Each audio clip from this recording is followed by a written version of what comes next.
Atos capítulo 15. Pelo que julgo eu, não devemos perturbar aqueles que dentre os gentios se convertem a Deus. Versículo 19. Quando Deus estabeleceu uma aliança com Abraão, instituiu um sinal físico que deveria ser seguido de geração em geração. Todo macho entre vós será circuncidado.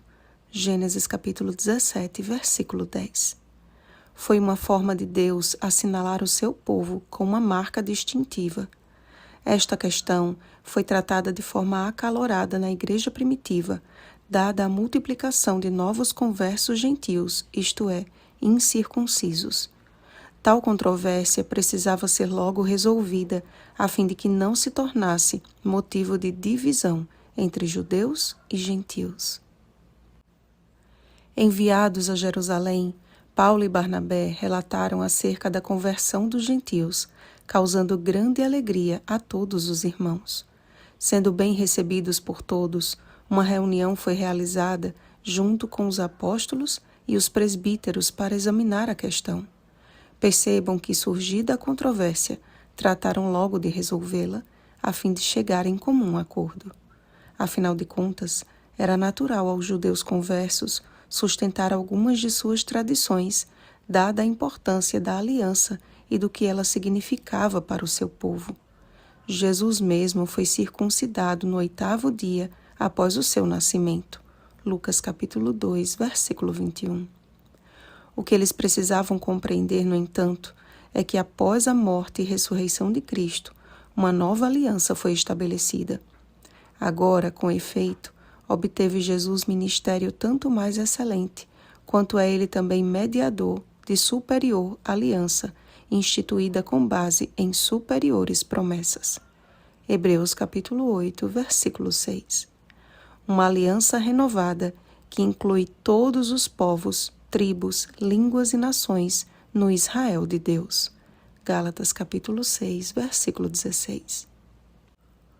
O apóstolo Pedro declarou: E Deus não estabeleceu distinção alguma entre nós e eles, purificando-lhes pela fé o coração. Mas cremos que fomos salvos pela graça do Senhor Jesus, como também aqueles o foram. Qual foi o resultado de tais palavras, amados? O silêncio de toda a multidão, que parou para ouvir a Paulo e Barnabé sobre os muitos sinais e prodígios que Deus fizera por meio deles entre os gentios. A exposição seguinte de Tiago, utilizando uma aplicação profética do livro de Amós, foi decisiva para que chegassem à seguinte conclusão, parafraseando numa linguagem contemporânea. Não é conveniente impor aos gentios que se convertem a Deus uma carga que nem os mais antigos conseguem carregar, mas orientá-los a fim de que se abstenham da idolatria, da imoralidade sexual e de alimentos imundos.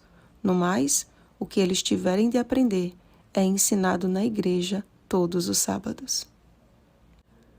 Esta coerente e sábia decisão, orientada pelo Espírito Santo, foi escrita e enviada às igrejas através de Paulo e Barnabé, além de Judas, chamado Barsabás, e Silas, homens notáveis entre os irmãos. Ou seja, a cúpula da igreja enviou homens cuja credibilidade era notável e cujo testemunho confirmava cada palavra daquela epístola. Não que fossem homens sem defeitos, mas que por palavra e por ação revelavam a obra transformadora do Espírito Santo. Sempre zeloso em obras, Paulo não tolerou a ideia de ter em sua companhia alguém que já o havia deixado na mão. A insistência de Barnabé em dar uma segunda chance a João Marcos não agradou a Paulo, de tal modo que vieram a separar-se. Tal fato, porém, não atrapalhou a obra, mas a expandiu, formando mais uma dupla missionária. Precisamos hoje ter a mesma coerência com a qual agiram os líderes da igreja primitiva.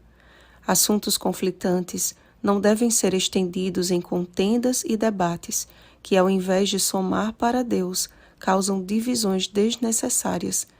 Jesus mesmo afirmou: Quem comigo não ajunta, espalha. Lucas capítulo 11, versículo 23. Notem que Paulo e Barnabé logo encontraram uma solução para que a obra de Deus continuasse avançando e não ficaram trocando farpas entre si.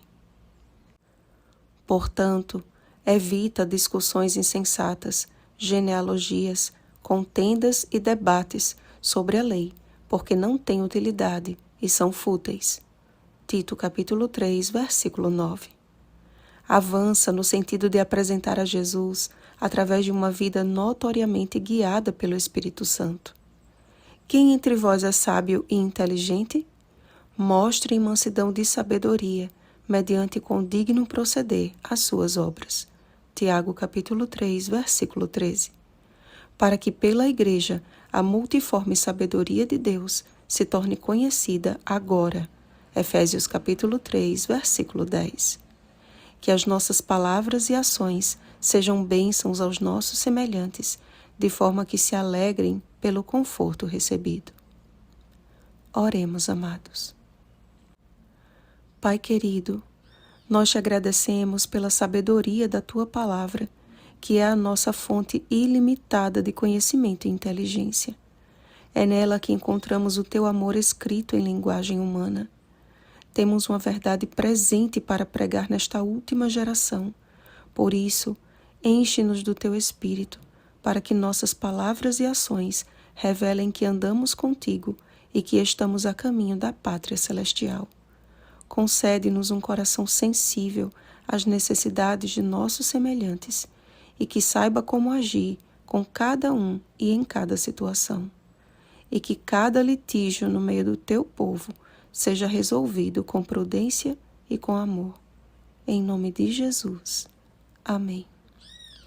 Vigiemos e oremos. Bom dia, povo sábio e inteligente. Oremos pelo batismo do Espírito Santo.